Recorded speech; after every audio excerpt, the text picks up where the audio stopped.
Victory Tuesday! Let's go! The Birds sweep the AFC North. Best team in the league with our boy Tone DeShields in the building. Let's go. Going on, everybody, man, and welcome to the very first episode of The Truth, where not all Eagle fans agree on everything, and this is definitely the spot where this shit about to go down. Oh yeah, able, oh yeah, I'm stable, oh yeah, no label, oh yeah, you know me, I have only a past, I'm lonely, but damn, I'm going.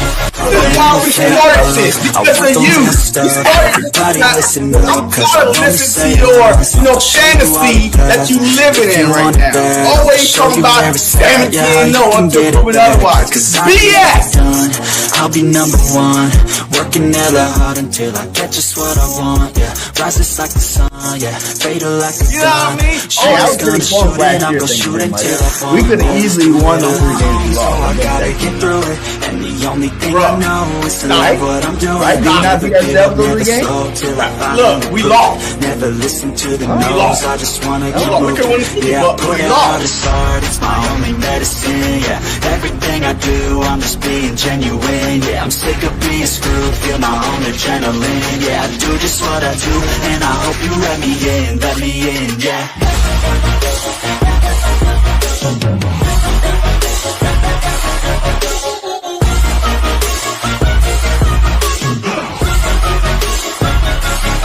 I'm grateful, oh yeah, able, oh yeah, I'm stable, oh yeah, no label, oh yeah. What's up? What is going on, everybody?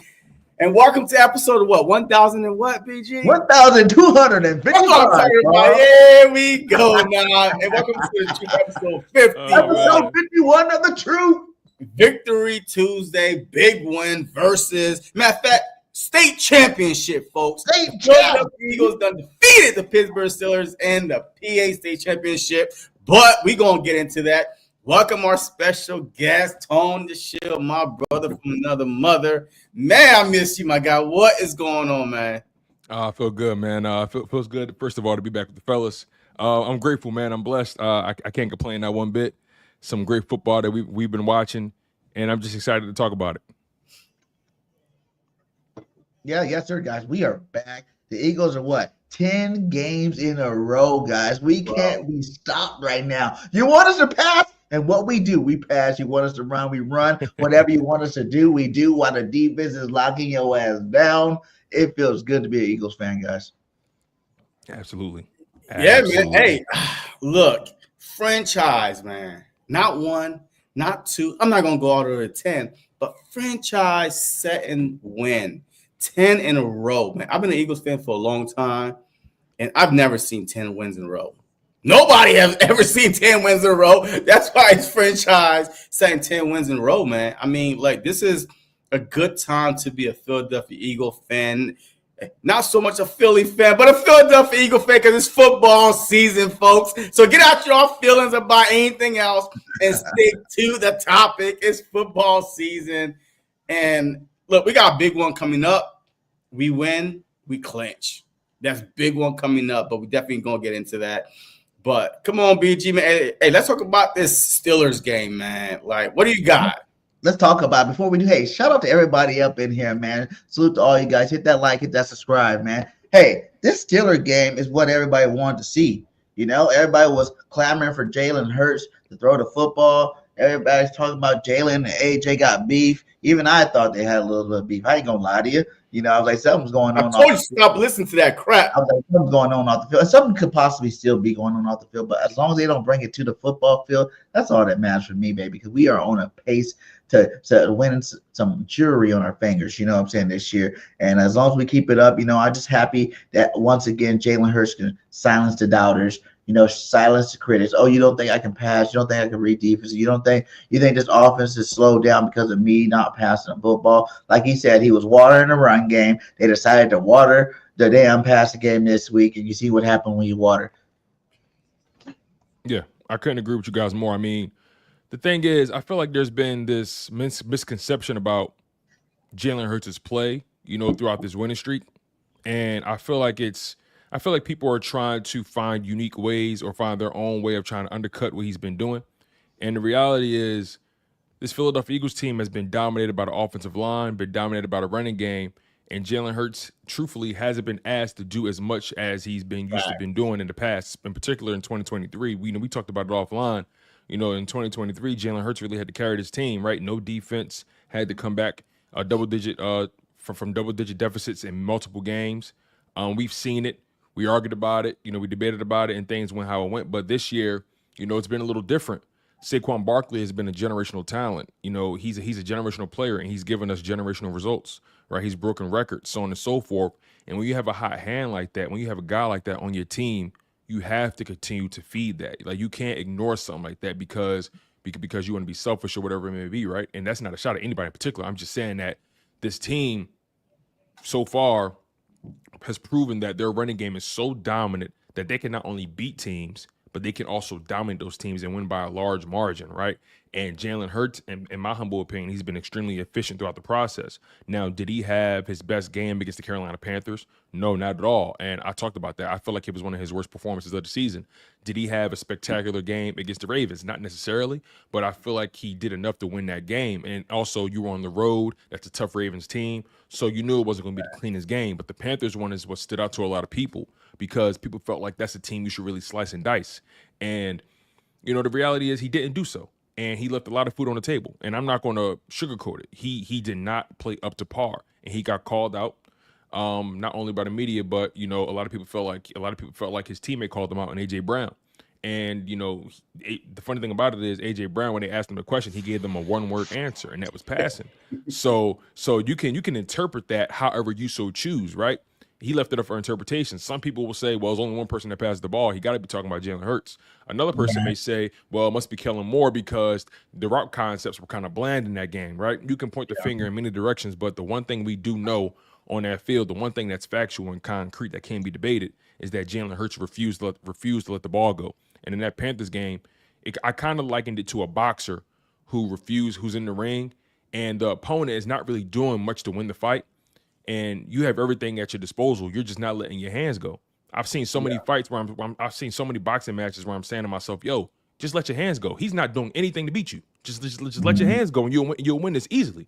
So Jalen Hurts didn't let his hands go in that Panthers game, and there was a call to action for him, and he showed up in that Steelers game in flying colors.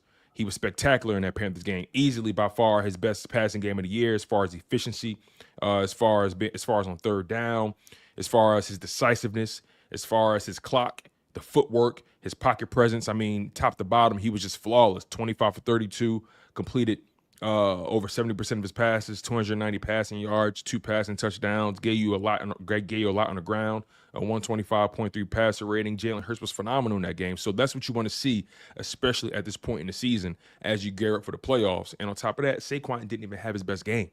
He did. He was on cruise control, and he didn't even play the second quarter. So when you think about it from that perspective, right, imagine if Saquon would have had a day and Jalen Hurts was still doing what he was doing. This team is unbeatable. The only people that can beat the Eagles are the Eagles. Yeah, and there's no 2 Eagles in the NFL. There's only one. There's only one, baby. I about Jalen too, because Jalen has got them MVP numbers that no one really talking about. Like, you guys realize Jalen's about to break a record. You know what I'm saying? A couple more push touches, he's gonna break it. Him and Josh Allen's record for most touchdowns in a season and rushing touchdowns in a season for quarterback.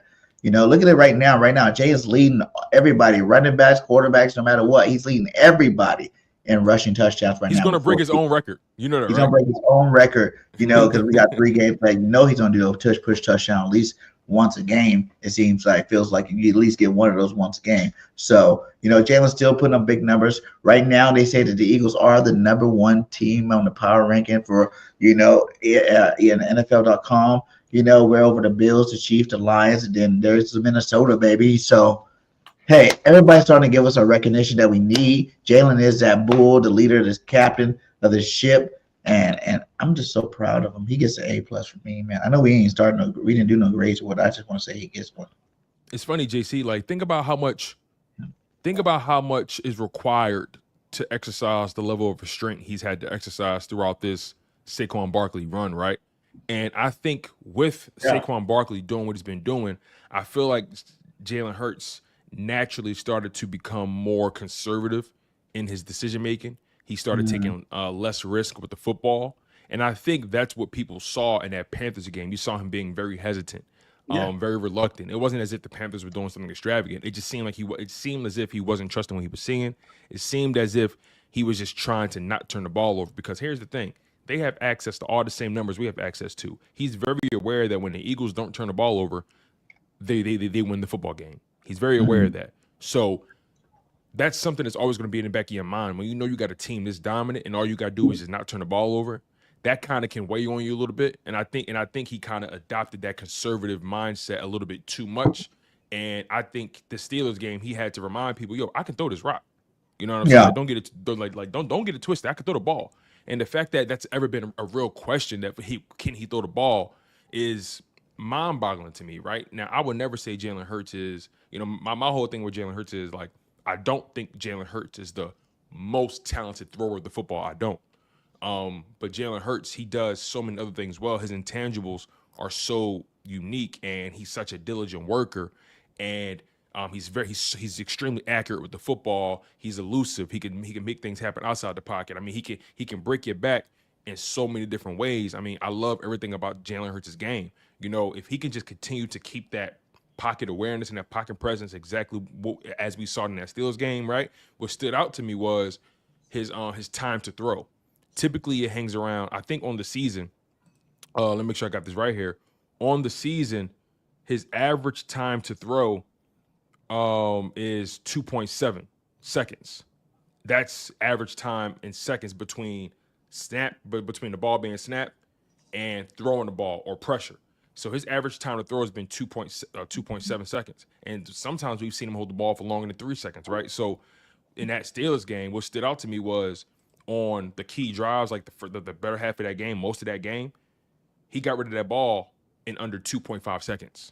You saw how decisive he was, hitting A.J. Brown, finding Devontae Smith, starting the game with a pass to Grant Cockatera. Grant Cockatera ran a beautiful stick nod route. I mean, you got to give credit where credit is due for Jalen Hurts for correcting the issues, hearing the noise, not overcompensating and playing within the game. He has to carry this. This is something that he can build on. I believe he can, and I think we're peaking at the right time, unlike the Detroit Lions. Yeah, I like a drunk Jalen Hurts. And what I mean by drunk, I know what you mean by that. Man, we all been a little lit, sometimes. But then you don't care, like you feel like can't nothing happen to you, like can't nothing go wrong, right? And you just start talking your piece or flirting with this person right here that you would never flirt to if you had that little liquid courage. I like a mad Jalen Hurts. He's feeling himself. I like that's how he needs to play. To me, that's how he needs. Yes, he doesn't need to go out there and prove nothing to anybody, correct? But when he plays like that, oh my God, bro, like you can't do nothing. There's no game plan you could game plan for. There's no, hey, we got to stop the run. You can't stop anything. On top of that, you add that defense. I mean, this team is unbeatable. Like you said, I mean, the only team that could beat the Philadelphia Eagles is the Philadelphia Eagles. But if Jalen Hurts, like against the Panthers, I saw him, you don't use it, you lose it, right? All this running. Hey, you throw it 10, 15 times. Okay, that's cute and all, but that's not an NFL quarterback. NFL quarterbacks need to throw the ball to his receivers, need to get comfortable, especially we're still in a new system now. This is the first year in Kellen Moore's new system. We don't know, what kind of plays, that he haven't ran yet because he may not be able to trust Jalen Hurts to throw them, a type of, routes or whatever it is. But still, we still need to perfect the passing game. I agree with, AJ, and we all saw the same game. He was right to say what he said. All right. I mean, sometimes in order to make change, to force change, you got to be the bad guy. You got to be the vocal one. And that's exactly what he did. So I'm not mad at him for saying it. I'm mad at the media for creating this, this firestorm that they need to be created, but it is what it is. It's funny. It's funny, BG, like, just they bounce off what JC said. It's funny he brought that up because, like, it's not like, again, AJ Brown, we all saw that game, and when we heard him say what he said, we all agreed. Yeah, I don't think any of us disagree with what he said, right? So it's not what he said, right? I think a lot of us, especially me, had a problem with, again, not with what he said, but where he said it, when he said it, how he and said who he said it to. You know what I mean? You know, I was raised that it's not what you say sometimes, it's how you say it, is who you say it to, is where you said it. You know what I'm saying? Like, well, but what I can say to this person, hey, you can't say it to that person. Hey, how you said it to them, you can't say it to them like that. Wait, you said this at this time of the day? Hey, listen, you better know better. You can't say that at this time, okay? Because people get sensitive around this. Like, so again, his premise was not wrong. But execution, people had a problem with that, and then you throw in the BG part of it. That, I think, that was the real gasoline. That was what combusted this whole thing, right? Because I think, again, when AJ said what he said, it was kind of left up to interpretation, and on top of that, it wasn't a lie. And when you think about it in the context of how last year went and how talented this team is and what you got at your disposal, you know damn well if y'all really serious about winning the big one, if y'all serious about taking it all the way, we got to be better at throwing this rock. And it wasn't about targets. It was about taking advantage of the opportunities that we do create. Yeah, facts. Agree. And I didn't think it was a point that he was really bad at throwing the ball. He just wasn't throwing it. You know what I'm saying? I think it's like what I told people too, like when you got a back like Saquon Barkley doing what Saquon Barkley been doing all year, you kind of get in chill mode. Well, I don't have to throw the football really. You know what I'm saying? Like he rushes the football too. He gets rushing yards too. So that's still the rushing game being number one is still part of him being number one. He feels like as a quarterback. You know, not every quarterback can say that about themselves. You know, when the rush game number one for a Kansas City Chiefs, Patrick Mahomes is not part of the number one rushing game. You know what I'm saying? He didn't rush for no damn yards. He didn't score no damn touchdowns. You know, it's different for Jalen Hurts because Jalen Hurts does put fear in defense's heart when he run the football. You know what I'm saying? Like he is part of this running game that is so dominating. He does control the linebacker sway. He helps, you know, Saquon Barkley and these guys have open lanes because of what the things he do on the football field. So he didn't feel like during that stretch of winning, he didn't ever feel like he was never doing his part because he was still doing his part winning the games. Who cares? You know, he threw for 100 yards, threw for 118, whatever. That kind of stuff really didn't matter that much. And as long as they were winning, because like he says, the main thing is winning football games. And they were winning clean football. It wasn't like he was having 108 yards, you know, throwing 2 interception, 3 interception games. You know what I'm saying? Like that was a horrible game if he had no yards plus you turn over the ball. He wasn't turning over the football. He just wasn't putting up big numbers. He was getting completions whenever we needed completions. On third downs, he had making clutch throws, and he was making clutch runs the whole single time. So it's more like you had to get used to, like he said, having another bell cow, having another superstar in the building where to take the pressure off you. You know, I don't have to worry about slinging the ball, you know, 20, 30, 40 times a game. You know what I'm saying? I'm just chilling. Like you said, 118, 2 touchdowns. You know what I'm saying? That's a pretty smooth game in terms of like no turnovers. You know what I'm saying? Didn't like, you know, put your team in harm's way. You still just managed the game, you know, while Saquon Barkley is running wild trying to win MVP. You know what I'm saying? Yeah, and Hurts has had 8 games this year with a passer rating of a minimum of 108. I mean, he's been effective with the football. You know, what are we? 12-2. Is that where we are right now? 12-2? Yep. Yeah. 12-2. We played 13 games, and out of those 13 games, 8 of them he had a passer rating of 108 or higher. 108 or higher. He's been effective with the football. He's protected the football. He's been efficient with the football. He's been accurate with the football. He's thrown touchdowns. He's ran touchdowns in. His average yards per attempt, he's having a career high. Granted, it's not the most drastic career high. His career prior to this season, his career high was 2022 with averaging 8.0 yards per attempt. This year, he's averaging 8.1 yards per attempt, right? And, you know, he's just been really effective. Again, his passing yards are a little down, but his accuracy is up, right? His yards per attempt is up. You feel what I'm saying? And, you know, in that Steelers game, he averaged just over 9 yards an attempt. He was on the heater. And I expect him to maintain this level of consistency. And I expect an even more effective Saquon Barkley in the next game. What do you guys think? Go ahead. You guys think that makes our team that much more dangerous? You know what I'm saying? Going on this long winning streak, basically running the football the whole damn time. And when you do have, you know, the slight audacity to freaking question the passing game. We shut you up with a nice passing game, you know.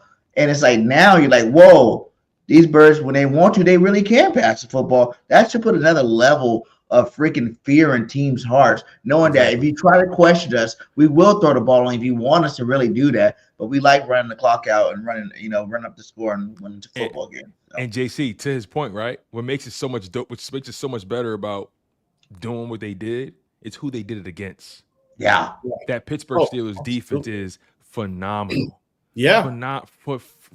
Phenomenal. So when you factor that in, and you factor in the fact that, hey, listen, we, like Jalen Hurts said, just because we don't doesn't mean we can't. Exactly. You know what I'm saying? Just because we don't doesn't mean we can't. And it's going to be so important for them to carry this going into the playoffs. It's going to be so important. It makes them that much more indefensible. And hey, listen, you want to stack the box on Saquon? Okay, just for the record, Saquon still is one of the best running backs with a stacked box. Best right? running back. Best running back. Yeah. As a matter of fact, he is the best running back when it comes to stacked boxes, right? And if you want to really load the box, okay, it is what it is. You got Jalen Hurts that can throw the rock, and it's so funny, right? Jalen Hurts' value is so unique because and you really saw it on that AJ Brown touchdown pass.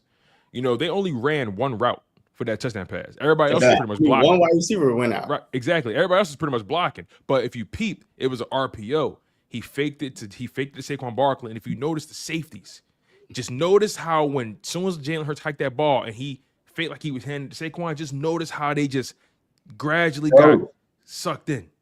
You know what I'm saying? Like they couldn't help but take about 2 or 3 steps in. That's a mile in football. 2 or 3 steps is a mile in football. If a receiver always got a 2-step gap on you, 2 or 3, that's a lifetime. Yeah. Facts. So hey, how do you guys feel though? Like, is this the first time we ever done it? So we swept the NFC North. I mean AFC North. You know, now, Pittsburgh. Look at all those teams that were I didn't think that was going to happen. If I'm being honest, supposed to be the team. One of these teams were supposed to beat the Eagles. I bet you on everybody's mock, yearly record, they had one of these 4 teams beating the Eagles. Baltimore. You know what I'm saying? And we beat all 4 of them, man. That's an accomplishment in itself. Usually the AFC have the toughest teams. You know what I'm saying? Everybody said the AFC is better than the NFC. And the fact that you can go take a whole division out like that and sweep them and about to sweep your own division, woo! That's just been special things. They've so far they've exceeded my expectations. I mean, they did lose to a couple teams I thought they would beat. But like for example, like I marked this off. I had this I wrote down so when the schedule came out, right? I made, like everybody, we made our predictions, and I wrote it down, and I've been holding on to this paper.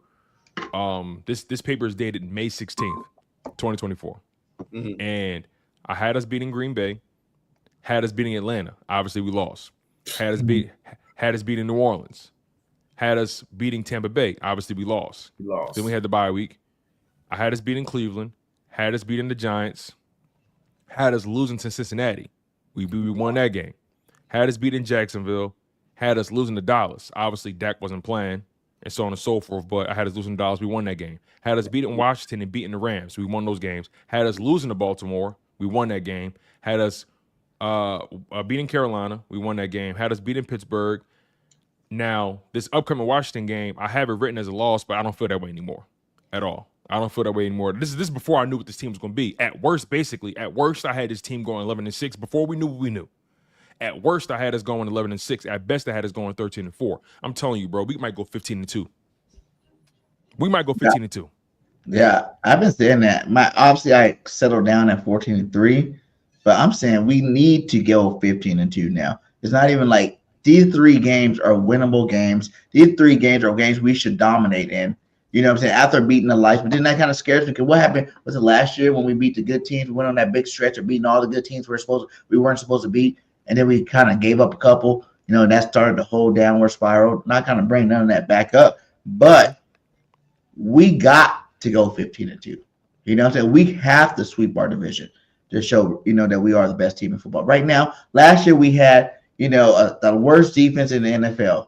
You know what I'm saying? This year we have the number 1 defense in the NFL to go along with this dynamic offense. There should be no reason why we choke any of these 3 games. I don't care about the Cowgirls. I don't care about the Commanders. I don't care about the Little Giants.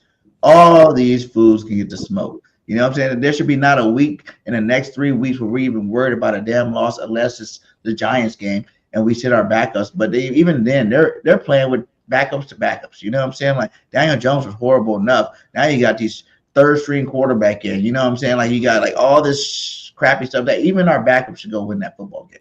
You know? Yeah, I mean, listen.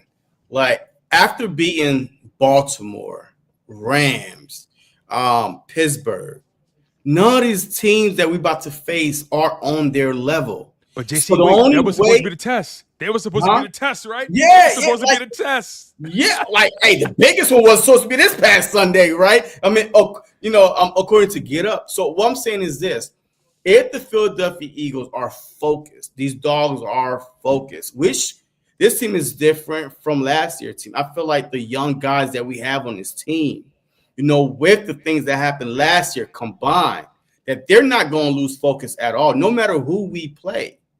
They're going to show up and show out. That defense is going to travel. Now, offense sometimes might be the problem, the slow starts we be having, what I mean? But defense-wise, that defense travels home or away. It doesn't matter. They always going to show up. That defense got pride. And I think that they want to finish the season as the number one defense, as the hardest hitting defense, as the toughest defense. So, look, I'm not worrying about how our defense is going to play. It's just our offense got to get their act together in the first quarter. Yeah, it's so far so good though. This is the first step towards that. We put up our most points in the first quarter all season against the Steelers, and that, again, if any defense was going to keep us, or if any defense is going to continue to have us having slow starts, it would have been the Steelers. And the Eagles' offense was humming. I mean, they had over 100 passing yards, if I'm not mistaken. I think they had over 100 passing yards in the first quarter alone. And so it was you're shredding them. We were shredding them, right? And we still had over 130 rushing yards. You feel what I'm saying? It wasn't our strongest running game, but we stuck with it. We were consistent. We ran the ball over 40 times. We passed the ball over 30 times. We strangled them. We beat them into submission in the final quarter of the game. I mean, yeah, those guys were giving up like 90 yards a game. We had 130 on them. Bro. And Saquon didn't even play for like 2 quarters. Yeah, he missed like a quarter and some change. He missed like a quarter and like a couple drives or so. Like, yeah, he pretty much he didn't play the whole second quarter. That's the fact. So he missed the whole quarter and still got 19 touches on the ground. End of the game with 21 total touches. He had 2 receptions as well. So, I mean, it's very possible for us to, dominate on the ground, dominate in the air when you got guys like A.J. Brown and Devontae Smith who know how to get open. I love what we're getting from Calcaterra, and I got to show love to the unsung hero, the third down merchant, the third down demon, Kenny Gainwell. Kenny G! I'm so happy that he's for him to come on at this point in the season. It's a huge confidence booster, and you just saw in how he was moving with the ball. There was moments where I was like, "Yo, is that Saquon?" Like, dude, that spin move was nasty. That spin was insane. Nobody saw that was nasty. Even the commentators were like, "Whoa!" He wasn't dizzy after that because he spun hard too. That was like, I'm like, oh shit. He didn't get touched. I thought that from the living room, bro. He was in rare form. He was in rare form. But he had 3 catches for 40 yards, averaged like 13 yards a catch. That's what you need to see from him. Because I've been saying it all year, especially during the winning streak. If we want to see the best version of Saquon Barkley, especially when it matters most, it's going to be so important for Kenny Gainwell to continue to run hard, and he's going to have to carry some water. He's going to have to, be a threat. I'm really excited to see. I would love for them to incorporate some more 2 running back sets, right? Mm-hmm. Some what is that? 21 personnel? Is that what that is? With 2 running backs, yeah, that's 21 personnel. I would love to see some 2 running back sets, Saquon and Kenny Gainwell in the backfield. That's 2 other potential targets for the quarterback. You feel what I'm saying? If you got A.J. Brown, Devontae Smith out there with a tight end, I mean, then you still got to worry about Jalen Hurts being able to run with the ball. Like, this team is one of the hardest teams to game plan for, one of the hardest teams to defend in real time. We're coached well on both sides of the ball. We have accountability on both sides of the ball. We have the perfect blend of young guys and veteran guys. Everybody is playing out of their minds. They fight for each other. This is this has a chance to go down if they win it all and when they win it all. If they win it all. When they win it all. Listen, I've been claiming it, man. When they win it all, this will go down as the greatest Eagles team in history. Ever. Yo, I heard something today on Get Up. There was the last time the Eagles finished the season as the #1 defense. What head coach was in place at that time? Didn't we have a #1 deep? No, I take that back. We had a #1 pass defense with Gannon, but our defense wasn't #1. Our pass defense was, but not our entire defense. 2004. Was it Jim Johnson era or something? 2004. Dick Vermeil. What? That was the last time the Eagles finished as a #1 defense, and that year they won to I think they went to the Super Bowl.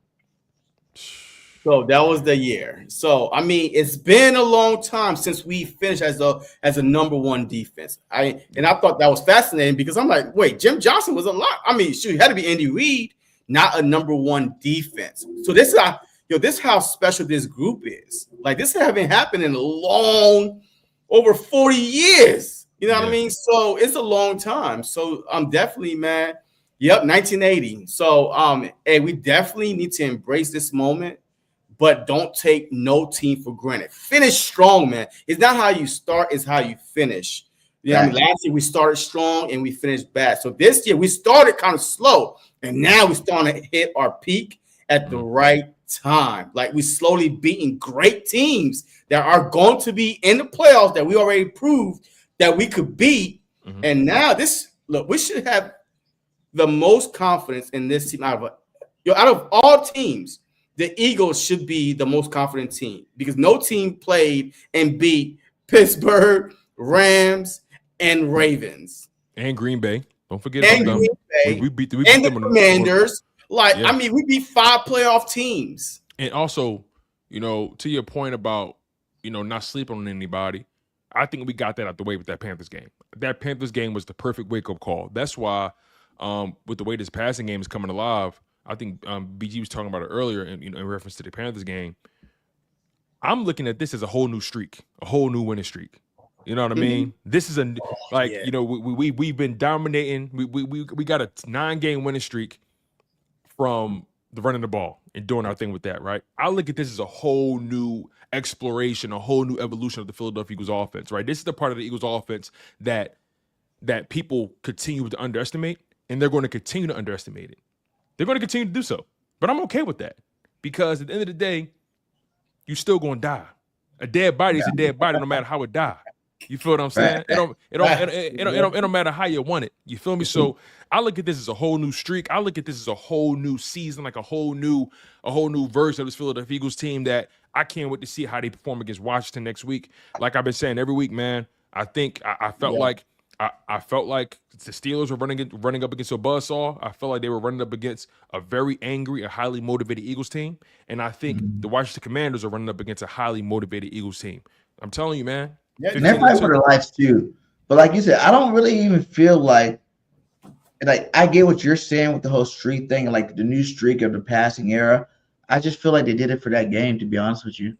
I think they're gonna go and they're gonna try to help Saquon win this MVP. You know what I'm saying? Like, they're gonna help Saquon Barkley win this MVP because he is good enough to win it for one, and for two, it will help catapult our team to the #1 seed. Yeah. Hold up, BG. And the problem was, remember, the problem again, it wasn't really the pass attempt that was the problem because AJ Brown's still on pace for like 1,200 yards. You know what I'm saying? It was the fact that he's going to go over 1,000 this game. We left a lot of food on the table.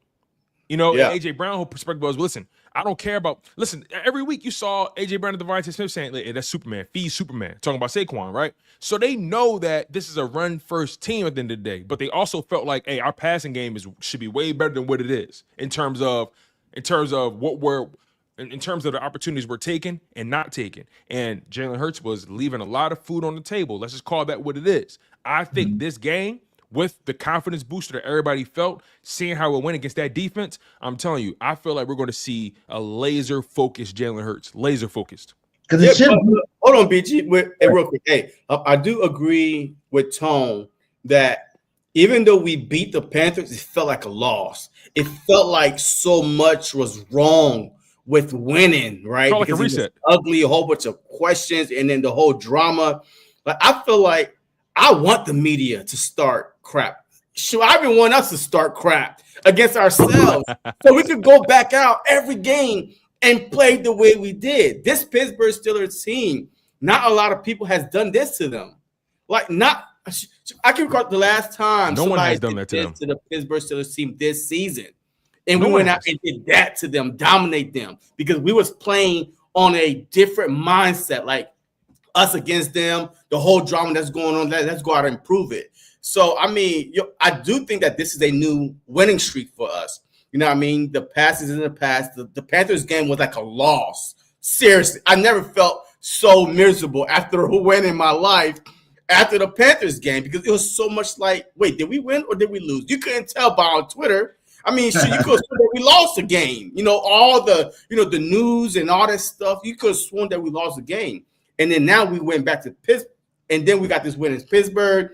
Hey, look, we got something to play for on Sunday. The division title, we win. We lock up the division, all right? The Commanders are struggling on basically life support. They got to win out to get in the playoffs. And we could just, shoot for the number 1 seed, especially with Detroit losing.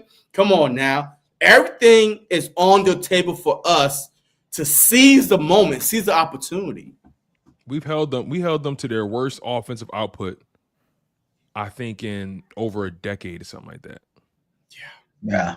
As far as that's not the first team we've done that to. Yeah. We held some offenses down low. Like our defense is really legit. You know what I'm saying? Like I think when you think about the Saquon, the AJ, the Smitty, the Jalen, you really kind of forget how awesome our defense is. We keep saying, number 1. We are the number 1, defense in the NFL, but it's by just a large margin. Yeah, it's big time. Like everybody wanted to give the Ravens credit. They were number 1 run stopping defense. Pittsburgh number 4 run stopping defense. Like and the number 1 turnover team. Like Pittsburgh was good. Predicate off. We're the best defense. Period. Teams come up with us and they get like 100-something yards a game. If that. You might ever win a football game getting 100 yards a game, 200 yards a game. Yeah, that just don't happen in the NFL. Even when Jalen had those 118 or whatnot, we still ran the football. You know what I'm saying? Like 200 yards. So it's like we still put up big numbers. Like you're not going to win nobody and beat nobody if you can't A, throw the football in our secondary, and B, run the football on our defense, man. All these Bulls are playing out of their mind control. Like I want both of y'all to tell me, like, so far, who is that guy that you're really looking at right now? It's like being that gold standard on that defense that you really want to give some props to, and maybe not even getting the props he deserves. If I had to say somebody, basically someone who's not getting talked about enough, or just somebody who's just been playing out their mind. Like, either one. Okay, it's the first person that comes to my mind, and I feel like it's somebody that I think we all kind of slept on just a little bit. Not saying we doubted him, but we slept on him a little bit. I gotta show love to Nolan Smith. Nolan Smith. Yeah, BT wanted him gone. Did you guys know he played 95% of the defensive snaps in that game on Sunday? Yeah. 95%. That's insane. Yeah. So that means Vic Fangio not only trusts him in pass rush situations, he trusts him in early down situations, meaning he trusts him to be able to stop the run, set the edge. He's ferocious. I love everything that I've seen from Nolan Smith. I love everything about his commitment to the team, commitment to the game, how happy he is out there, man. You could tell he learned a lot from BG. You could tell he learned a lot from Sweat. Sweat doesn't get his sack unless Nolan Smith blows up the right tackle. Mm-hmm. So that's my guy. What about you, JC? Look, I'm gonna have to go with There's a lot of them. There's no wrong answer. Okay, all right. So if there's no wrong answer, because I feel like if you don't have corners, man, you don't. Oh yeah, for sure. I don't care how good your front is. Q, man. I know he get a lot of love, but with no interceptions, right? Like no interceptions on the season, very close. Yeah, 3-4 of them already. But man, hitting on that first round draft pick changed the whole trajectory of the Philadelphia Eagle defense. Mm-hmm. Having lockdown corner. Even Slay, I mean, he's having a good season because Slay's been very good this year. Look at this guy. Slay's actually been really good. Look at that. Those Slay's numbers. been very good this year. Did you know he's top 10 in catch rate allowed? Like he doesn't like he's one of the he's in the top 10 as best corners in the league when it comes to having the lowest catch rate against them. I'm going to super chat back up, but look at that. Those He's numbers, 33 man. years old. 33 years old. Like Slay is, and you know he's battled some health issues. He's kind of been in and out of the lineup a little bit, but he always comes back into the game. You know what I mean? Slay has just been so steady, man. I know people give him a bad rap about the off-field stuff, the podcast and all that, but as far as just being reliable, being present, being a good dude, and being a leader, Slay has been so steady for this Eagles defense, and I feel like he deserves more respect. And I would love for Darius Slay to retire as a Philadelphia Eagle. yes, and I agree. I think he will. And before we go on, go and get the super chat, my guy. Oh yeah, War, thank you for the super chat, brother. He says when we win the Super Bowl. See, I got my people saying when. You know how we go, War. When we win the Super Bowl, that potentially means that we have won 16, 17 games in a row. That might be one of the best teams in NFL history, bro. It's going to be phenomenal, man. It's going to be phenomenal. Ooh, that is crazy, though. It's going to be, especially when you get that first round bye.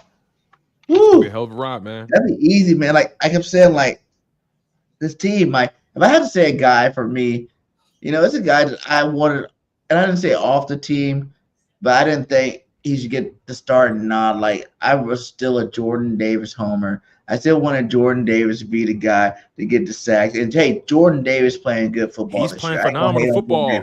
He's doing his goddamn job. And he's doing his job well, clogging up that middle of that field. But man, Milton Williams, my guy. Milton Williams is putting up some numbers, man. Like he's the unsung hero in that defensive line.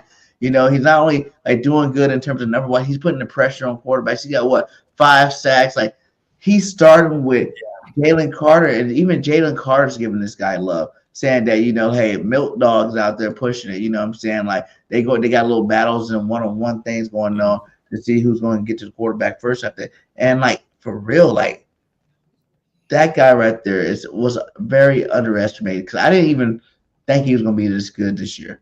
You know what I'm saying? I thought he was going to be all right. I felt it. I always felt like every year he's getting better and better and better and better. You know what I'm saying? And another one's Kenny G too. Like another one, like I didn't want Kenny G on the team. I was over him. You know what I'm saying? Kenny G out of here. I was too. Get out of here. I was too. But Kenny does play well. Will Shipley was going to take his spot. That's what I thought. I thought Will Shipley was going to beat him out. That is another one. I thought Will Shipley was. But Kenny G plays well when he's not the featured back. You know what I'm saying? Like if you try to give him that role, it's too much for him. But you just let him come do his little third down thing, you know what I'm saying? Stay fresh throughout the whole football game, come in for a series or two here and there. He's been doing this his whole damn career. You know what I'm saying? Like if you think about when Miles Sanders was there or when DeAndre Swift last year was there, you know what I'm saying? Like Kenny G was come in, but when Swift go down and Kenny have to start, it wasn't that great of a game. But when DeAndre Swift is running that rock good, and then Kenny comes in. He's always been that guy to complement back, the perfect complement back for our football team. Yeah, another guy I want to throw in there. Hey, this is his last season. If he doesn't get signed, hey, he's a free agent, I think. Yeah, him. It's funny. Kenny G and Milton Williams were in the same draft class, so they're both in contract years. If I'm being not to put a damper on it, and obviously we're in this beautiful run right now, but Milton Williams is going to be expensive, and I don't think Howie's going to be able to pay him.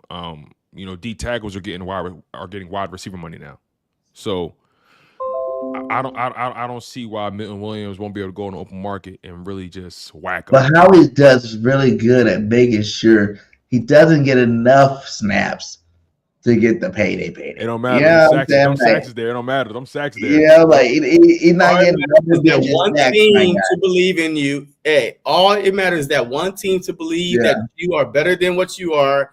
It's free agency. They throw money out there, and here you go. But I mean, the Jacksonville Jaguars that did that. Just showing them all that money, they're still trash.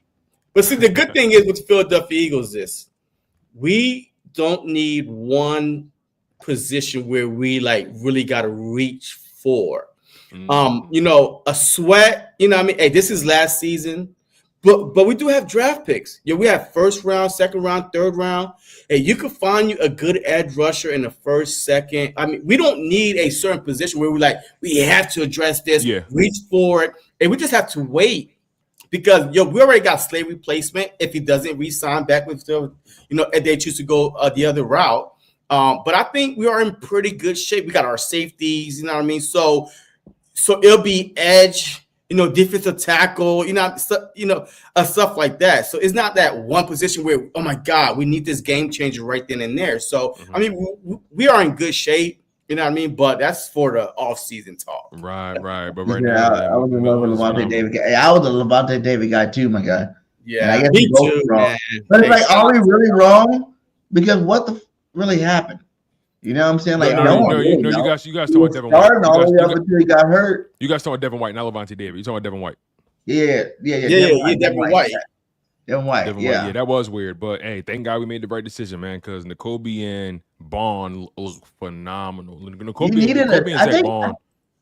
But do y'all feel like that Howie just brought in these guys like Devin White, what's that edge rusher, Huff, to push these other guys, right? Hey, listen, competition. You don't pay somebody. I know you don't push somebody. But that kind of lit a fire under N'Kobe Dean. Yes, that's what I'm about to say. Well, him, yeah, because he was on a 1 year deal. So Dean, yeah, I get the Devin White Dean part. But as far as Bryce Huff, they paid that man to be a 10 sack guy. You feel what I'm saying? And guess what? He's going to come back. He's on IR right now. Yeah, he is. But he's going to come back, and at the end of the day, he can only help this team. He can only help us. He's going to come back to be a backup. But that's the thing, though. Look, even if he doesn't come back this year, Josh Sweat, do we want to break the bank to try to keep him? Well, we got Huff, and now Nolan Smith has shown that hey, I could be a good edge rusher himself. Yeah, and every down edge rusher. Again, we are in great position, even though he's not producing this season. Huff is not, but man, the future once again, we're good. So I don't know. I think we keep Sweat. I'm on Team Sweat right now. Let me ask you a question. It's a lot of guys on that defense that need to get paid. I mean, listen, let's be honest about this real quick, right? Let's think about the guys who are on 1 year deals right now. You got Zach Bond, who's having an all-pro season. Yep. You gotta get paid. You got Josh Sweat. You got Milton Williams. You got Isaiah Rodgers. You got Reed Blankenship. Yeah. You got it's a handful of guys on this defense. If you want to throw in the offense, right? Mekhi Becton is on the 1 year deal.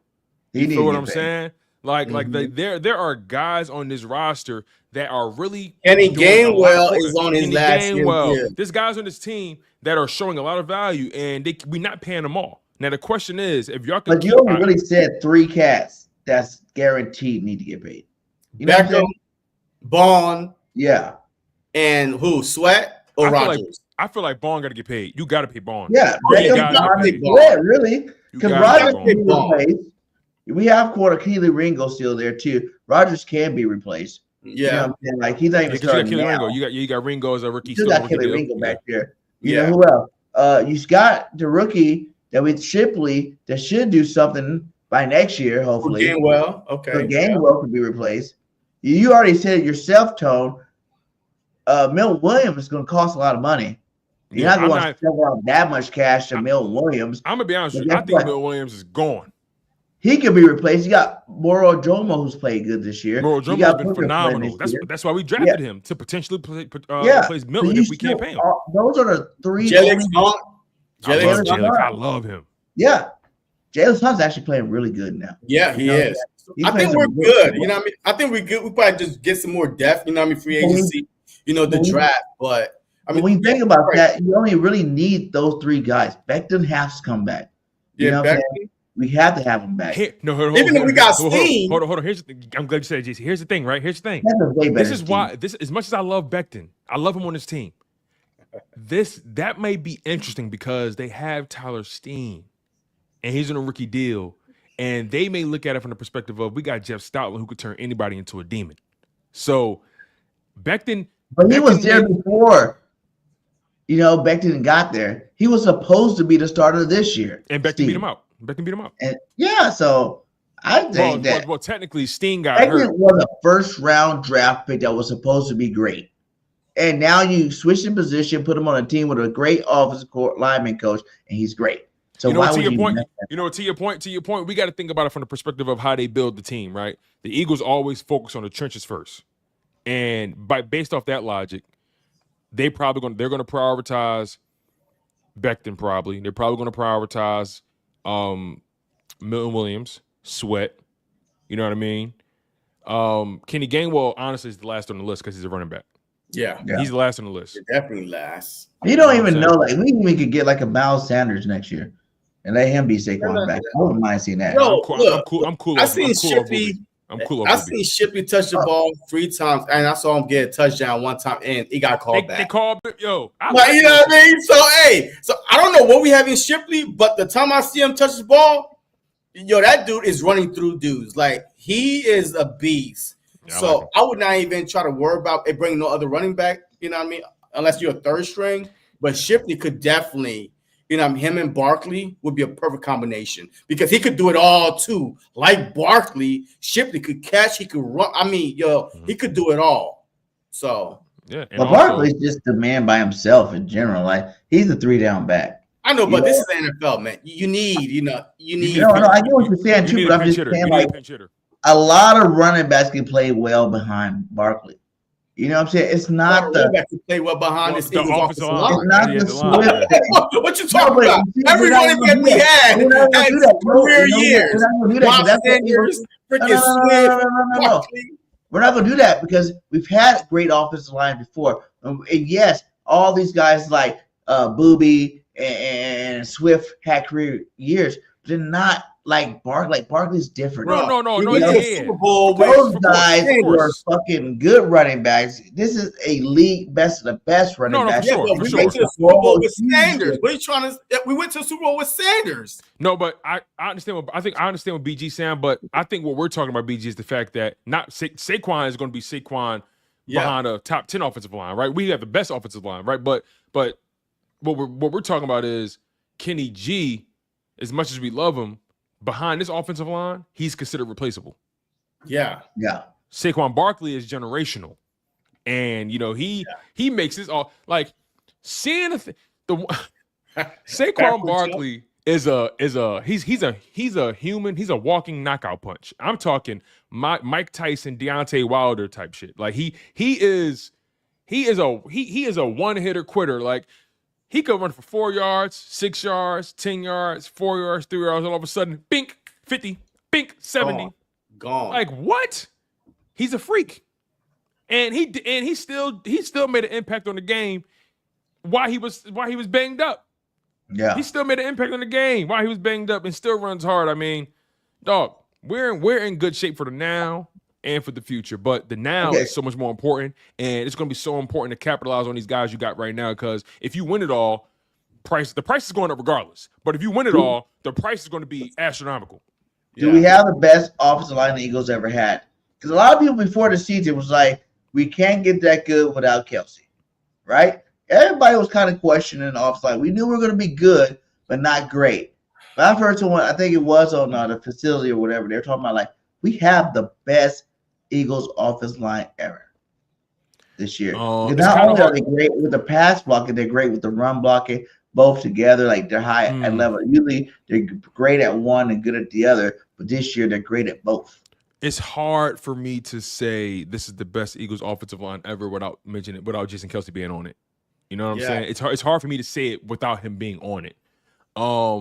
Maybe okay. Jason Kelsey is the greatest Eagles offensive lineman ever, right? But this, as a unit, if this may go down as one of the best units we've ever had.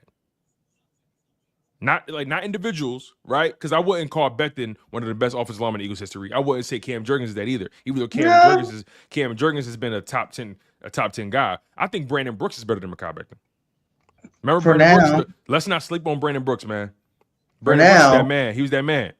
This is back in the first year in Staley University, my guy. All I can talk about. He's playing at a Pro Bowl level. Like let's not get into. I love Becton to death, but let's not act like Brandon And Brooks he's was bigger not than him. Brooks. No, that's the difference. That's the difference, right? He's a unicorn at that position right now. Because remember, he was drafted to be a tackle. Yeah. He's a unicorn. There's no guards the size of Landon Dickerson and Mekhi Becton combined. Cam Jurgens is the smallest. If you notice, they insulated Cam Jurgens. He's surrounded by a bunch of twin towers. And he is like I'll put you this way. Cam Jurgens is like a mini mansion. And he's surrounded by a bunch of estates. You know what I'm saying? Like he's surrounded by a bunch of villas. Like Lane Johnson, Jordan Mailata, Mekhi Becton, Landon Dickerson. I mean, that interior is astronomically larger than average.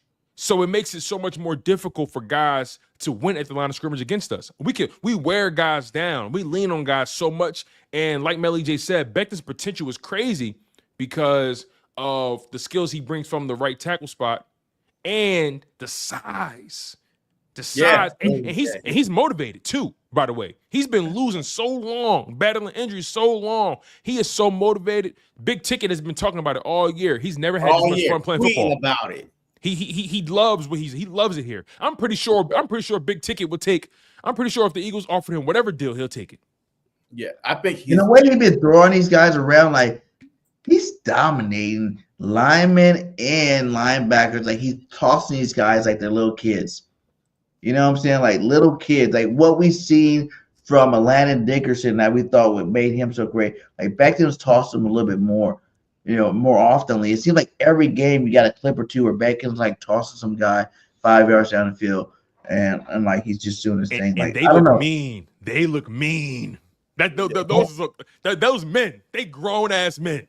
You feel me? Yeah, the biggest line in football. It reminds you of the '94 Cowboys. When they have Newton and all those guys, Larry Allen and all those big boys, where Emmitt Smith wasn't the best running back, but he was because he had holes the size of school buses that he had to run through every single down. Look, hey, it's all about can they finish it? Can they win it all? Because I can't say this is the best offensive line, this is the best Eagles team until they win it all. Finish it. Because, I only seen one Super Bowl win in Eagles history. So that team, to me, especially what they went through, all the injuries and winning the Super Bowl and winning it all and giving us fans, diehard fans, our first Super Bowl parade. I can never put no team above them until I see it again. If this team does it, this is going to go down. But as of right now, JC, I'm so glad you said that because when you think back on that team was kind of falling apart a little bit, right? What happened was you had backups play above their pay grade. You had Vaitai come in for Jason Peters, right? Yep. You had who was that guard? You had Wisniewski at guard, right? Sam Allo was a young player. I think Sam Allo was a rookie at that point. You had Brandon Brooks at right guard, Kelsey at center, Lane at right tackle. But the biggest loss was Jason Peters at left tackle. That was the loss, right? And Vaitai came in and played outside of his mind to the point where Detroit said, "Hey, we paying him." On top of that, you lost Jordan Hicks at middle linebacker. You had Nigel running Adam, back, Sproles. You lost Sproles, right? Your special team captain. And then you made the trade for Jay Ajayi, right? And like you had so many guys playing out of their minds. I'm trying to think who else we lost during that year of the injury. Carson Wentz, obviously, right? Yeah, Carson Wentz. That was such a once in a lifetime run. Yes. That's why when we win it all this year, this one definitively, de facto, will go down as the greatest team in Eagles history, top to bottom, position for position, player for player. You will have to crown them as the greatest. The most talented, the best Eagles team, an all-time Eagles team. You will have to, because not only do they got the ring to match it when they win it all, they got the talent to match it too. The stats, the numbers, everything. You know what I mean? Everything to match it. So until further notice, no team is going above that team that won the Super Bowl. I'm sorry. I ain't mad at you. I ain't mad at you. You can't really say no team better than that team because there's a lot of other good teams the Eagles had that didn't do it. So you're right. That team actually did it. They came in, they finished the job. Lightning struck. Let's talk about this game. We got to talk a little bit about this game because I know we all assumed that this should be a walk in the park, but Washington did. Who assumed that? You did? Not me. This is football. Listen, I'm gonna be honest with I you. always assume it when it comes to I'm gonna be honest Commanders, with you. the Cowgirls, and the Giants. We're too like we're. I hate saying this, but we're say it. We're a team of destiny right now. We can't be stopped. I'm serious. I'm so serious about that. I'm gonna be honest with you. I don't want to hang around nobody that's nervous. I don't want to hang around. I don't want to hang around nobody that's unsure. I need 10 toes in. I need both feet in, not 1 foot in, 1 foot out. I need everybody. I need everybody on this plane, no parachutes. We gonna land this motherfucker. You feel me? We gonna land this. Listen, it's snakes on this goddamn plane. We landing this shit. We landing. Jesus, take the wheel. Listen, I've been telling people. Listen. I'm telling you, after that Panthers game, people showed the mask came off. Oh, when that Panthers game happened, I saw people. I sat back and I paid attention. All the Judases, all the people who got nervous, who got scared, all the people who start questioning the quarterback, questioning this team legitimacy. I saw y'all and I took notes and I paid attention to y'all. I don't want nobody around me that's nervous. Like I said, man, no parachutes. We landing this motherfucking plane. We landing it. Because ain't no such thing as halfway crooks. Yeah. Listen, hey, man. Rome. I'm sorry, Rome. I'm not scared. Gang. I'm Rome. You know you my man. I'm sorry, bro. I'm not scared. Ain't no half stepping, man. We going to war. And you listen. We going to war, man. The bullets is flying. Yeah, we're way past the time to be, like. I'm sorry, Rome. Okay, let's see what happens next week. Let's see what's happening next week. We are the best team in football right now. Enjoy it, love it, embrace it. Embrace enjoy that it, love it, embrace it. Stand with your chest out. You know what I'm saying? Stand with your chest. Like they like to say, best team in football. And ain't nothing stopping us for real. Like, if there was a weakness in the defense, you could worry about something. There's not. If there's a weakness in the passing game, it's not. If there's a weakness at quarterback or running back, it's not, guys. So there's nothing else you can let any of these guys tell you about our football team to tell us that we ain't about to do the damn thing. Championship or bust. That's what it is. Championship or bust. This season will be worthless if we don't win a championship. Exactly, man. When you nervous, that's how you get hurt. You know what I'm saying? When you half stepping, when you're not all in, that's how you get hurt, man. This team committed. They know what they're capable of. And that's another thing too, right? That we ain't talk about yet. This team, most of these guys was on that Super Bowl roster in 2022. They've been there. They tasted it. Yeah. They felt it. They know how close they came. And then they experienced that collapse last year. They experienced the highs of the highs. They experienced the lows of the lows. They know what it takes. They know what they need to do. They know what the expectation is. They know what they're capable of. They know they got everything they need to win it all. They know ain't nobody fucking with them. They know it and they feel it. That's why I love Jalen Hurts talking the way he's talking. That's why I love A.J. Brown talking the way he's talking. That's why I love the way this defense is moving, the swagger, the energy. That's why I love a guy like CJ, GJ. I love it. I live for that. You know what I'm saying? Because at the end of the day, he said this in week 3. He said, we got the best defense in the league. We got the best secondary in the league. Book it. And guess what? A lot of people kept saying, what do you mean you got the best defense in the league? Y'all ain't improved nothing yet, right? People don't understand. He didn't say that for us. He didn't say that for the media. He said that for them young boys in that room. He said that for that team. He want them to know, hey, listen, if you believe it, hey, best believe we're going to achieve it. You feel what I'm saying? If you know it and you claim it, best believe all we got to do is put the work in. We got all the tools. We got the coach. We got everything we need. We just got to put foot to ass. You feel what I'm saying? And that's why I love everything about CJ GJ. When he around, these young boys believe. Facts. Hey, he's been balling out too. We got to give him credit. He started out kind of rough, but he's been playing good. His coverage has stepped up. Even when his coverage was shaky, though, you can still see he was still making plays. And I think, he just got that interception. He's still making plays no matter what. Like, he is the he hitting. BG, he hitting out there too. He hitting out there. He hitting people. He don't care who he hit. This fool's not even that big. He's out there laying his sticks on people. he hitting, boy. It's nice, man. It's real nice. This defense is going to be the reason we do it. I'm telling you. Yeah. Everybody talking about the offense. The defense going to be the reason we do it.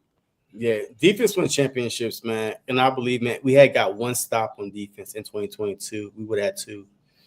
Man, one stop in 2022 Super Bowl. We would have had 2. So defense wins championships, man. So that's why I really believe that defense is gonna carry us all the way to the championship, man. It's gonna be defense, and this is gonna go down not owning as the Eagles' greatest defense of all time, maybe the NFL greatest defense of all time. Holding teams to under 300 yards is unheard of. In the points, what is it like? 300 yards, like rushing, passing, like this whole winning streak, the entire the whole 10-game winning streak since the bye week, we out of the 10-game win streak, 9 of those games we've held teams to 20 points or less. Yeah, the entire win streak, we've held teams to 23 points or less, which is still not, in my opinion, 23 points is not enough to win a football game. You need at least 27, in my opinion, in this NFL. Sure, you can beat a team 23-20, but I'm talking about a respectable offense, right? A good one. You need to be averaging like 27 points a game. You feel what I'm saying? And we've held teams to below average all year long. Everything that they thought they could do, we held them to their worst. You feel what I'm saying? And that's consistent. And the unsung hero of this defense that really took us to the next level was Cooper DeJean. That was the final infinity stone of the gauntlet. You feel what I'm saying? Like Cooper DeJean has taken his defense to a whole nother level. He's allowed them to do so many different things. And then the linebacker position, playing the way they've been playing. I mean, people doubted our pass rush too. I think we all did because we was missing Hassan Reddick, obviously, and so on and so forth. Like we wasn't getting no sacks either. Like we had we had like 8 sacks through in the first 4 games. Yeah, it was rough. It was rough for sure. And then we took off after the bye because of what you said. Like at the bye, Cooper DeJean was like checkmate. Like it was it. Like this is the piece that we wanted because Avonte Maddox. The only time I hear his name is a bad play. Not one time I heard his name so far this season for a good play. I'm like, who got that penalty? Maddox. Oh my God. Bro. On the field again? Why is he on the field again? Oh. He made one good play all year. He be on it for one play. He be winning one play and he messed up that one play. Bro. Because he's not playing enough, but he don't need to play more. Did you notice that because they would bring him on in the dime packages? Did you notice that they swapped him for Isaiah Rodgers in that Steelers game? Yep. Did you notice that? Like why is Isaiah Rodgers on the field and Slays on the field? Exactly. And he got swapped out. Big Fangio finally he should have been did it, but Fangio he should have did it in the very beginning. Yeah, you're right. For real. Like everybody's like, why you keep putting him in? You got Rodgers, you got Ringo, you got Joe, I can keep Eli Riggs. Somebody needs to go in there besides this cat. They just he made one good play all year. I like that about our organization. What play was that? Our Carolina game with the punt. He caught that and pinned him deep. Who? They had Avonte Maddox. He had one good play all year. Yeah, that was him. Oh man, look, when he does something good, I don't even know. Hey. Listen, we punted the rock, right? And he caught it at the 1. They had to drive the whole length of the field, which gave us an opportunity to stop them. That was his one good play all year. Okay. And that's a special team play. It's not even a defensive play, so you can't even count that one. Right, special teams play, right? Yo, another thing is Big Fangio made all the right decisions with his personnel, right? I mean, Dick BIRDGANG said Job and Seattle getting cooked. Listen, man, we made all the right decisions, man. We got all the right people on this team. Everybody moving in the same direction. I love this. I love this celebration. I don't know it. I don't care. You got the whole team doing it. AJ doing it. Big play. Hey, this is big play. This is big play status right here. Calm it down. I made a big play. Yo, that's the Zine joint. That's the Zine. Calm it down. That's the Zine joint, man. That's But they say they was practicing it the whole weekend, like leading up to the Ravens game because the whole sideline. As soon everybody was doing it. The coaching staff, everybody was like, that's a big play. So I think anytime you see a big play, that's when they do it. A first down, a big hit, like that's when they start doing it. So like I'm thinking hey, this is your time to shine, big play. Go ahead and do your thing. K. Robinson said it means to relax. I don't know about relax. It's too hyped up to be relaxed, man. I feel like it means more than that too. Hold it down. Yeah, I feel like because even the guys on offense doing it. You know what I'm saying? Yeah. Like, I think it mean Well, more I than only just see settle it- down. I think it mean more than that too. But see, I only see it on first down, big hits, big Yo, play. I don't love what see Smitty it. and AJ do it, yo. I love AJ and Smitty be like, I love it, yo. But hey, that's what it is. Like, stop all the hype. It's a first down. You know what I'm saying? Like, don't It can't hype be it up. Big G Calm because down, he down, did that's that. what He we do. laid Derrick He did Henry that. out. He did it. Yeah, I think when DeShields did that, he did it when he hit stick to Derrick Henry, and that was a big move. You know, so that was a big move. Like everybody talked about that It's hit. big play status, So he's man. like, It's big play status, BG. It ain't nothing. I'm a rook. It ain't It's nothing. big play. He It's not picked that man up off his feet. Yeah. Like, for real. He turned King Henry into a prince. Like, it was crazy. That was crazy. Yeah. That was That's crazy. why I had on that show. I said he dethroned the king. Yo, But if he Maddox, did play a little suspect last if couple that was games. Maddox, Yeah. Maddox would have got ran over. You know that, right? Oh, yeah. Maddox would have got clipped. Not even talking about Maddox no more. He's off the team. All right, let me leave him alone. I don't like bullying. Let me leave him alone. I'm gonna leave him alone. Because even think about, dude, all these pools, like even Quinyon, you know, they said he's in position to be defensive rookie of the year, but it's isn't he in position to be all pro? You know? He should be. He should be. Cat has not even given up a 100-yard game or even a 50-yard. What was it, like 54 yards the most anybody got on him all year long? Like, that's crazy, my guy. That's crazy. I don't care if you're a veteran, a rookie, whatever. That's unheard of. Because even Cooper DeJean then gave up some stuff this year. His worst game was against Adam Thielen. Adam Thielen was giving Cooper DeJean work. Yeah. He was giving him work. That was white on white crime, y'all. That was white on white crime. That was bad. Like, Cooper DeJean was giving him work. Crime. I like that. That was crazy. And that's okay though, because Adam Do you Thielen is think a you can technician. get all pro? Who Q? Yeah. No, I think Q He might. ain't got the interceptions. But do you need him when you don't have a receiver score a touchdown? If he goes touchdownless the whole season, the last 3 games. Hey, listen, I'm with you. No I'm touchdown.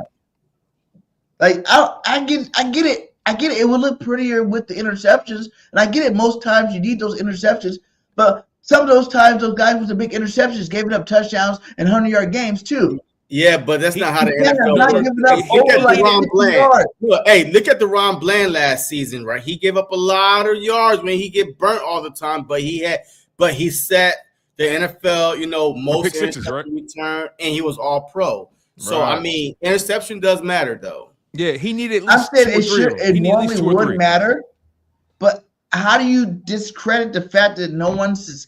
I know everyone's like, well, I'm with you, bro. I'm with you on that. He hasn't given up more than 60 yards the whole year to nobody. Hey, you are preaching to the wrong crowd, BG. We with you. You preaching to the wrong crowd. I'm not preaching. Hey, let's talk about this Commanders game, man. You know what I mean? Hey, let's break it down real quick. Let's get it. What are you guys worried about? Shit. I mean, all right. Look, the Commanders is 9-5, right? But the thing about the Commanders is this. Yo, did y'all look? They got 9 wins, right? None of them. I think. None of those wins are a team in 500. None of them. Really? For real? Who they beat? Yeah. Who? You might be right. Look, the Chicago Bears was the only team at the time where they were like, I think 4-3, whatever. Trash since then.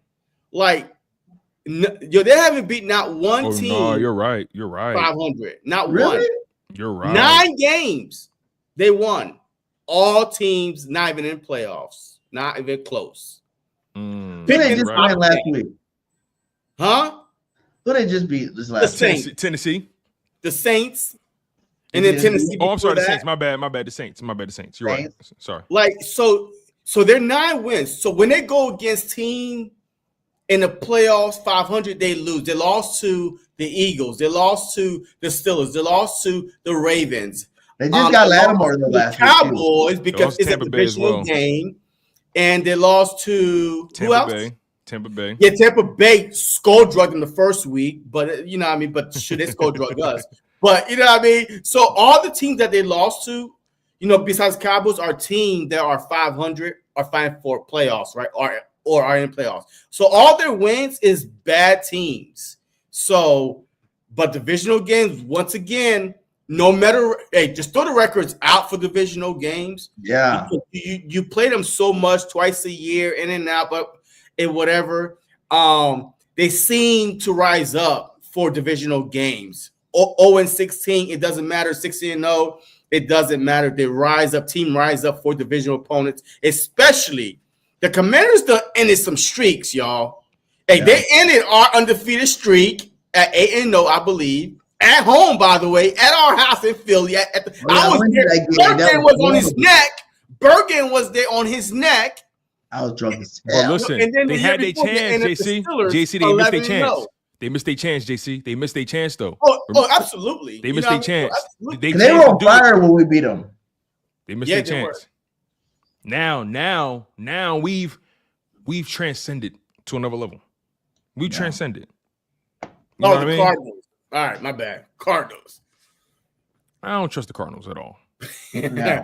But yeah, that's the only, you know what I mean? I do like my 8 wins above, you know what I mean? But and we go crazy on the road. We're actually better on the road. We are. Yeah. Since 2021, the Philadelphia Eagles and Coach Nick Sirianni is the number 1 team road-wise win percentage. Like they're so good on the road. Yo, I told you that last week, BIRDGANG. At home, like it seems like that the booing gets to them, like the pressure gets to them on the road. Lost on the road to Tampa. We lost on the road to Tampa. Okay. But yeah. That's the only team. But you know what I mean? But since 2021, the Philadelphia Eagles had the best win percentage on the road in the whole NFL. So you know what I mean? So we are road warriors. So we built home or away. It really doesn't matter. But the road, I think we embrace that underdog mindset. I mean, that us against the world type of mindset, and we rise up. Yeah, I agree with you. So what do you guys think? Since you say that, I think I asked you this, JC. Do you care if we get the number 1 seed or not? I mean, absolutely, because a week worth of rest is, it's good for the body, man. I mean, look, we had a bye in week 5, bro. Week 5. Yo, this is week 15 right now? That was 10 weeks ago. And your body's beat up. To your point, we could use it. To your point, we could definitely use it. Absolutely. I would never turn down a bye. And plus, every time the Philadelphia Eagles had the number 1 seed, where did we end up, bro? Super Bowl. So, you know what I mean? So the number, you went 2, you're it. That's it. I mean, the number is in our favor right now. You know what I mean? You get the number 1 seed, you get the bye, you get the home field advantage at the lake at nighttime. You know what I mean? And 30, 20, 10 degree weather. Teams from the dome, got coming the road. Come on. We embrace that. You know what I mean? So look, second part is home field anytime. Do you think the Lions choke up a game? Here's the thing, though. Here's where it gets interesting. It's not just the Lions, it's Minnesota too. Yes, both of them. Check this, y'all. Check this. I'm about to read off to y'all the final 3 games for all 3 teams that's tied for the number 1 seed, right? In the NFC. Obviously, y'all know our games: Washington, Dallas, New York, right? Yeah. Detroit. They have Chicago, San Francisco, Minnesota. See those 2 games and Green Bay. One game out of that. And Minnesota has Seattle, Green Bay, Detroit. Green Bay and Detroit. Ooh. See, I think Minnesota. They got the hardest route. Minnesota. Both of them is going to drop one. We just need to focus on us and win out. We win out, we're it. Because I think that the Vikings is going to lose 1 out of those 3, and I think Detroit is going to lose 1 out of those 3. But I'm confident in that. We need Minnesota to beat Detroit. Yes. And we need Green Bay to beat Minnesota. Yes. Or Seattle. So the path is there. We just need the Minnesota to choke against either Seattle or Green Bay. See, that's what sucked about that game. What was the game that just happened that the Lions won? Because if they would have lost that one game, you're talking about Chicago. That was the one. And Green Bay. They should have lost to Chicago and they should have lost to Green Bay. So they would have just lost that game. It would have been easy for us. We would have been taken over. But yeah, man. I don't know, man. I feel like Minnesota could lose 2 of those games for sure. I agree. For sure. And I feel like the Lions should only lose 1 of those games, but in this last loss, they lost more players. Oh, offense too, They man. already have That was the biggest blow. Montgomery, he was a huge piece of their offense. Huge piece of their offense. Yeah. Don't be surprised if San Fran make that game ugly. And Detroit, listen, Detroit could put up points, but losing Montgomery, he's a huge key to their identity. Yeah. They obviously still got Jahmyr Gibbs. They still got Jahmyr Gibbs, but I think those teams are definitely liable to lose some of those games. But see, it's not even Detroit. Hey, look, don't be surprised if the Bears make this ugly. Because remember, a Thanksgiving, the Bears almost, they should have beat Detroit if they had a decent coach that could call time out. Yeah, that's true. They would have them about that game the Bears should have won. I mean, so Detroit, to me, their defense is decimated. And now losing Montgomery, that's like the checkmate part of chess. Like, damn, that's one person that y'all can afford to lose, because that running game is their bread and butter. Two-headed monster, Montgomery and Gibbs. Mm-hmm. Oh, come on, man. So now more pressure on Gibbs, more pressure on Jared Goff, more pressure. Yeah. Listen, here's the thing. Detroit can't put up those points every week. Every week. They can't. That's why, like, let's think about it. We're going to have the best defense when the playoff starts. That's a fact. In the NFC. Like, there's no defense in the NFC that has what we have. And there's only one team offensively that can do what we do. And they're hurt all the way around. So we have everything we need. The path is starting to become clear. We just got to do our job. Just do your job. Like Bill Belichick say, do your job. That's all we got to do. Just stay focused. Like, don't get caught slipping or whatever. Hey, look, don't get too cocky. Hey, look, you could get angry, but don't get too cocky thinking that you're unbeatable, and just go do your job, man. Yeah, there's not one team in the NFC close, man. We are supposed to be 7 games away from raising the Lombardi Trophy. You know what I mean? Like 3 games left, a bye, and then 1, 2, 3, a trophy go up. So we are 6 games away from hosting the Lombardi for our second championship. So don't lose focus now. We are on a 10-game winning streak. Like me and Tone say, we won a 1-game winning streak, because that Panthers game felt like a loss. So much drama going on, so much doubt, so much hate going on. I mean, it felt like a loss. So now it started over for me, because it started over. It's a reset. It was a reset. Find a new identity. Let's get it. Mm-hmm. Yeah, man. Hey, man, it's been a great show. Shout out to all you guys still rocking with us. We got over 135, 140 in the building still. Hit that like no matter whatever channel you're on. Thanks to Talk It Up Sport. Really pumping in tough. You guys showing your love with Tone DeShields in the building. Man, hey, Tone, thank you again for coming on here, man. Of course, man. Of course, man. I love y'all. You're my guys, man. I love y'all. We like to rock it by ourselves, but we always love the best of the best on the show, my guys. So let's go ahead and wrap it up with some score predictions and hot takes. Oh man, if I had to give you my score prediction, or do hot takes first. Then you give your score prediction. Okay. So 3 hot hot take or a bold prediction. I say in this game, I say Jalen Hurts throws for over 300 yards. Woo! And Saquon Barkley runs for over 100. So 400 yards between Saquon Barkley and Jalen Hurts alone. Dang. Okay. All right. I like that, Toad. I like that. Over 300. Look. Hey, look, I got a hot take, man. I saw the Saints play the Commanders. I saw Jalen Daniels get sacked 8 times. Jalen Daniels got sacked 8 times versus the Saints on Sunday. 8. What you saying, JC? Hey, Tell me something good, JC. Tell me something good, JC.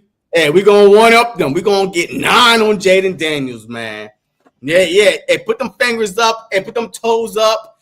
Hey, look, if the Saints could get 8, we definitely could get 9. With our Bulldogs up front, with our Georgia Bulldogs up front, Hey, ain't no way we can't pressure Daniels, especially down. Look, they can't run. Like they can't. I'm telling you right now. Look, the Philadelphia Eagles would get 9 sacks on Jalen Daniels. That's my hot take. That's what we call hot take. Mm-hmm. Okay. My hot take is we are going back to the running game. And my dog Saquon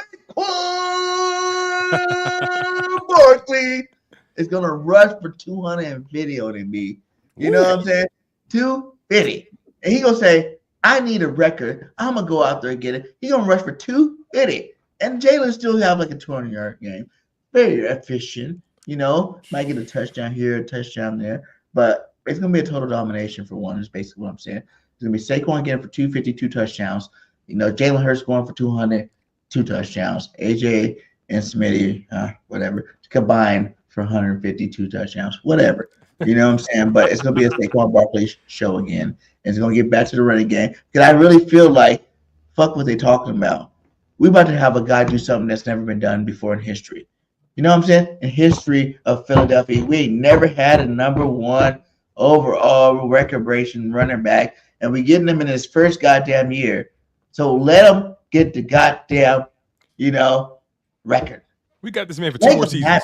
That's like crazy. even if we are 14-2 going into that Giants game, and he needs 150 yards, and you want to bench your players even if we have the number 1 seed locked out. You play Saquon and you let him get that goddamn record. 150 too much though. If he need 150, I don't think they. No, that's what I'm saying. He'll have over 250 this week, so he don't have to need that much last 2 games. Yeah, if he need like 70, they'll let him play. They'll let him play. Yeah. Let him eat. Look, hey, the Commanders are allowing 132 yards on the ground. So I mean, look, the last time we faced the Commanders, we rushed for over 230 on them. Sure did. Combined. So I mean, Saquon have that game. Saquon had a big game. I don't know. I got it right here. Saquon ran for 146 on the ground. He also gave you, let me make sure I got this correct. He gave you 146 on the ground, and he also gave you 52 yards in the passing game. Yeah, so almost 200 yards. So yeah, he gave them 198 yards. 198 yards in that game. Well, like Miss Ash, you got a hot take. Jalen Hurts gets 4 touchdowns, 2 to AJ, 1 to Smitty, and 1 to Saquon. Look, I like it. I mean, look, hey, everybody eating, all the stars eating, and I got one more hot take, man. Q, he gave pick 6, and not only an interception, he's taking it to the house, to the crib. He's taking it to the. Hey, he's like throwing the deuce as he's running like this, and he out. Hey, don't do it. They're gonna find you for that. They're gonna find you. Don't throw the deuce.